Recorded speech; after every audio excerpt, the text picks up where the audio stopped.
भले ही सैनिक गर्जना समाचार पत्र की 200 लोगों की टीम द्वारा 2018 से लगातार खबरें प्रकाशित करने के कारण भारत की मोदी सरकार को और पूरे विश्व को अंग्रेजों के 163 साल पुराने 1860 के कानून खत्म कर 2023 में नए कानून भारतीय न्याय संहिता 2023 बनाने पड़े और इन कानूनों को 1 जुलाई 2024 से भारत में शुरू कराने पड़े। लेकिन मध्य प्रदेश के सागर संभागीय मुख्यालय पर आज 2025 में भी जिस तरह अंग्रेजों जैसे ही थाना गोपालगंज की पुलिस अन्याय और अत्याचार कर रही है, उससे मोदी के उन सभी दावों की पोल पूरे विश्व में खुल रही है जो उन्होंने इन नए कानूनों के 1 साल पूरे होने पर चंडीगढ़ में आयोजित सभा में समीक्षा के उपलक्ष्य में कहे थे। एक तो कांग्रेस की बेशर्म सरकारों ने लगभग 60 सालों तक भारत की जनता को अंग्रेजों के भारतीय दंड संहिता 1860 के कानूनों से दंड देते हुए अन्याय और अत्याचार किया, क्योंकि कांग्रेस पार्टी को इसलिए ही पहले से योजना बनाकर अंग्रेज संस्थापक ह्यूम ने बनाया था। इसके बाद अटल बिहारी वाजपेयी और अब नरेंद्र मोदी की सरकार भी 1 जुलाई 2024 के पहले तक अंग्रेजों के ही कानून सरेआम देश में चलाती रही हैं। देश के पहले राष्ट्रपति राजेंद्र प्रसाद से लेकर राष्ट्रपति द्रौपदी मुर्मू और भारत के सुप्रीम कोर्ट के पहले मुख्य न्यायाधीश न्यायमूर्ति हरिलाल जेकी सुनदास कानिया से लेकर BR गवई तक अपने कार्यकाल में इन अंग्रेजों के बनाए कानूनों को भारत में चलाकर जनता पर अन्याय करते रहे हैं। परम पूज्य संत श्री आसाराम जी बापू जैसे प्रतिष्ठित और विश्व प्रसिद्ध संत को भी इन्हीं अंग्रेजों के कानूनों की कई धाराओं में न्यायालयों ने अंग्रेजों की दंड प्रक्रिया से केस चलाकर 2018 में उम्र कैद की सजा देकर दंडित किया गया। अब 1 जुलाई 2024 से मोदी सरकार के नए कानूनों भारतीय न्याय संहिता 2023 की प्रक्रिया से क्यों नहीं शीघ्र सुनवाई कर बापूजी के साथ न्याय किया जा रहा है। इधर मध्य प्रदेश के सागर संभागीय मुख्यालय पर CM हेल्पलाइन लगाने के बाद गंभीर मामले में गोपालगंज पुलिस ने प्रतिवेदन में खात्मा लगा दिया है, जबकि सैनिक गर्जना समाचार पत्र के संपादक महेश कोरी के पीछे से गाड़ी चढ़ाने का वीडियो, चोटों के निशान की फोटो और गोपालगंज थाने में कथन भी लेख कराए गए थे।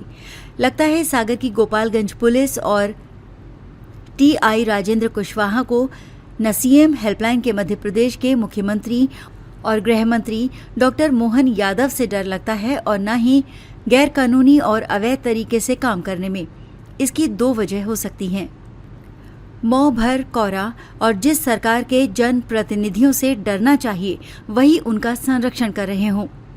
मौ भर कोरा का मतलब है जिस गोपालगंज थाने में TI राजेंद्र सिंह कुशवाहा थाना प्रभारी हैं, उसकी रिश्वत 80 लाख हर महीने सरकार के पास पहुंच रही है।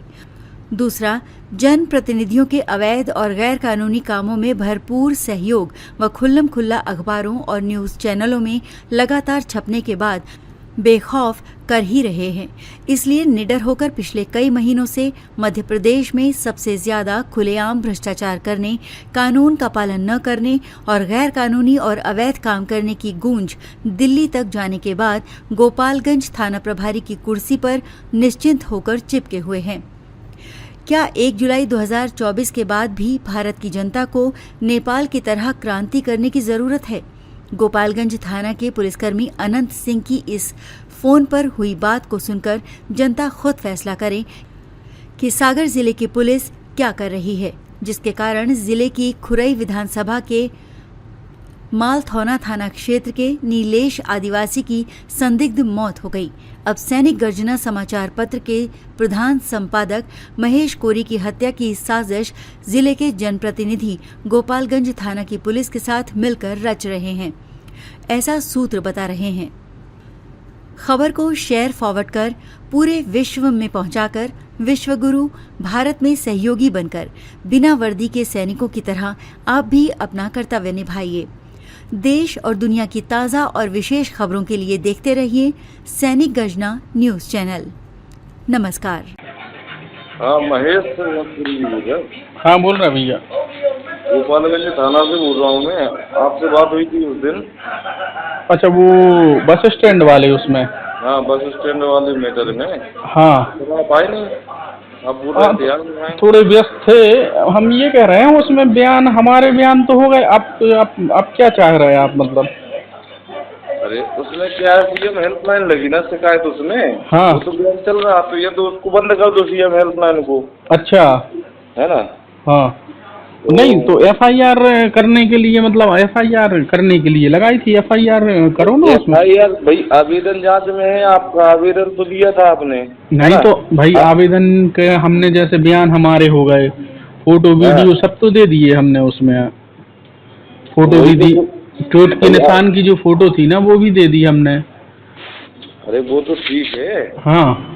तो उसमें क्या है कि आवेदन जांच में है, उसकी जांच नहीं तो अलग चल जांच रही है। भैया कब तक चलेगी वही तो हम पूछ रहे हैं। 1 साल हो गया, अगस्त से अगस्त चला गया, सितंबर आ गया, अब तो कैसी जांच करते हैं आप लोग बताओ ना? 1 साल हो गया, मतलब कितनी जांच होती? उसकी जांच आवेदन की हो गई है। हाँ। आवेदन की जांच हो गई है, ठीक है। हाँ हाँ। है ना? तो अब ये सीएम हेल्पलाइन लगी तो इसके लिए बुला रहे हैं आपको। नहीं तो सीएम हेल्पलाइन लगी तो भैया एफआईआर दर्ज करो, हम सीएम हेल्पलाइन में उसको वापस बोल देंगे कि इसको खत्म कर दो। अरे तो जब आवेदन जांच में नहीं पाया गया एफआईआर का, तो कैसे कर देंगे? आप न्यायालय में लगा दो, आप आ जाओ, हम रिपोर्ट लिखवाए दे रहे हैं। है ना? कैसे? आप थाने आ जाओ तो रिपोर्ट लिखवाए दे रहे हैं। हाँ। है ना? तो रिपोर्ट लिखो ना आप। रिपोर्ट लिखने में आप क्या चाहिए पड़ता? हमारा बयान तो हो गया है। नहीं तो आवेदन जांच हो गई है, उसका प्रतिवेदन भेज दिया गया है, ठीक है। अच्छा भेज। हाँ, उसका भेज दिया गया है। हाँ। आपको रिपोर्ट लिखाना तो आप आ जाओ, अगर आप संतुष्ट नहीं है तो थाने में अपने रिपोर्ट लिखा दो, ठीक है आके। अच्छा फिर से अब नए सिरे से लिखाएं क्या, ये कह रहे हैं क्या आप? हाँ। उसका आपने प्रतिवेदन भेज दिया, कहाँ भेज दिया? तो वही तो हम पूछ रहे, बताओ, हम आरटीआई से निकलवा ले रहे। आप आ जाओ ना, थाने आओ ना, इसीलिए तो बुला रहे, थाने आ जाओ तो बता दे रहे सब। तो उसमें एफआईआर नहीं कर रहे मतलब आप? नहीं, उसमें एफआईआर नहीं हुई है। एफआईआर हुई होती तो उसमें तो पाया ही नहीं गया। आप आ जाओ तो प्रतिवेदन। नहीं कैसे नहीं पाया गया? तो वही तो कह रहे हैं हम, मतलब आप लोग जो है। हाँ। जो जांच, आप थाने आ जाओ तो सब दिखाई अरे तो कैसी जांच कर रहे हैं आप लोग? वही तो कह रहे हैं कि वीडियो भी है, तब भी उसमें आप कह रहे हैं कि एफआईआर नहीं हो रही, हमने प्रतिवेदन भेज दिया। बताओ, आप थाने आ जाओ। हद नहीं हो गई? नहीं, इसके बाद मतलब आप एफआईआर नहीं कर रहे कि वीडियो भी है, चोट के निशान भी हैं, है ना? और उसी दिन हमने आवेदन दिया, अब आप कह रहे कि है पाया नहीं गया। कैसे नहीं पाया गया? झूठ बोल रहे हैं मतलब आप। यहीं से झूठ बोल रहे हैं, उधर आएंगे तो उधर हमें 4 डंडे लगा के बंद कर दोगे कि लो तुम ही वो कर रहे हो, है ना? मतलब थाने आए नहीं हो तुम, ऐसी बातें कर रहे हो। 4 डंडे आए नहीं है? आए नहीं है क्या मतलब? वो कैसे हो गए बताओ? हमारे जो वो थे, नहीं तो मतलब कथन कैसे हो गए? हम कितने बार गए? ऐसी बातें क्यों कर रहे हो? अरे तो गलत बात कर रहे हैं आप लोग, पुलिसिंग वाली बात ही नहीं कर रहे आप। नहीं तो उसमें हो ही नहीं रहा। नहीं उसमें हो ही नहीं रहा, आप कह रहे। भाई जब उसमें आवेदन जांच हुई है, उसमें जिसने आवेदन जांच किया, हाँ, उसमें नहीं पाया गया। किसने किया जांच बताओ? किसने किया जांच आप बताओ? हम निकलवा रहे हैं ना आरटीआई से। वो आप खुद दे रहे हो ना आरटीआई का, तो मैं आप आ जाओ इधर। नहीं आप गलत बात कर रहे हैं ना, ये कि उसमें हो निकल ही नहीं रहा। एफआईआर नहीं हो रही उसमें, बताओ। चोट के निशान भी हैं और वीडियो है, उसके बाद आप कह रहे हैं कि उसमें एफआईआर नहीं हो रही। भाई जो जांच में पाया गया होगा वो। हाँ तो भैया हमने देख लिया है, पुलिस का रवैया हमने पहले भी देखा है। ऐसे आप बुला रहे हैं, ऐसे तो हम 50 बार खुद ही होके आ जाते। थाने आ जाओ तो अपनी रिपोर्ट। क्या नाम है आपका? नाम क्या है? अनंत सिंह। नाम क्या है? नाम है अनंत सिंह नाम है आपका? चलो ठीक, आ जाओ, यहीं आ जाओ। नहीं काय को आ जाओ तो बताओ ना। अरे तो आपको प्रतिवेदन दिखा देंगे। अरे हमें नहीं देखना आपका प्रतिवेदन, एफआईआर आप कर नहीं रहे, उसमें क्या प्रतिवेदन दिखा रहे हैं? हम तो हमें चाहिए होगा तो ले लेंगे। डायरेक्ट लिखा दो, हम बुला तो रहे। अरे क्या डायरेक्ट लिखा दो? जो प्रोसीजर है उसमें तो कर नहीं रहे आप, अब डायरेक्ट एफआईआर लिखा दो। तो मैंने थोड़ी जांच की है, आप समझ नहीं रहे हैं। अच्छा वो किसी और ने की है? भाई किसी जांच तो कोई और करके गया है। अच्छा। मुझे तो सीएम हेल्पलाइन ली हुई थी, इसलिए आपको बुला रहा हूँ। अच्छा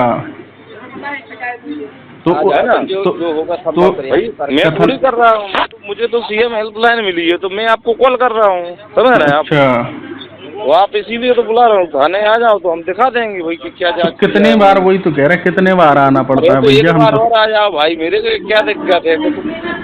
अरे दिक्कत चले जाना, दिक्कत कुछ नहीं है। हम लोग क्या है, हम पहले से भुक्तभोगी हैं, जो है ना, पुलिस से क्या है, हमें इतना अच्छा सहयोग आज तक मिला नहीं है, आज तक का रिकॉर्ड है। अरे तो आओ, हम है ना? करेंगे सहयोग, टेंशन नहीं। हाँ ठीक है, चलो ठीक आप है आ ना? जाओ, ठीक है। हाँ हाँ, देखते हैं, हम वकील साहब से बात करते हैं, फिर आते हैं ना। ठीक है, हाँ, हाँ। DSP साहब भी आ रहा है तो उनसे भी मिलवा देंगे आपको। ठीक है, आओ। है ना? कौन आ रहे हैं? DSP साहब आ रहे हैं तो CSP साहब से भी मिलवा देंगे। अच्छा, वो कश्यप जी। हाँ, कश्यप जी। ठीक है, ठीक है। ठीक है, तो आओ। आप आ जाओ, उनसे भी मिलवा देंगे। कब तक आ रहे हैं वो? संतोष होके जाओगे? वे आ ही गए, बस वो 2-5 मिनट में आ रहे हैं, सब खड़े हैं उन्हीं के इंतजार में। अच्छा, आने वाले हैं। हाँ, ठीक है, ठीक है, ठीक है, ठीक है भैया। आ जाओ, ऐसी कोई बात नहीं है। नहीं, उनको हमने बोला था ना, उनको हमने वीडियो वगैरह भी दिए थे CSP साहब को। उस समय जांच हुई होगी, जो भी जिसने भी किया है ना, तो वो अपन सब चीज दिखा देंगे आपको, है ना? हाँ, चलो ठीक है ना? ठीक है, ठीक है। हाँ।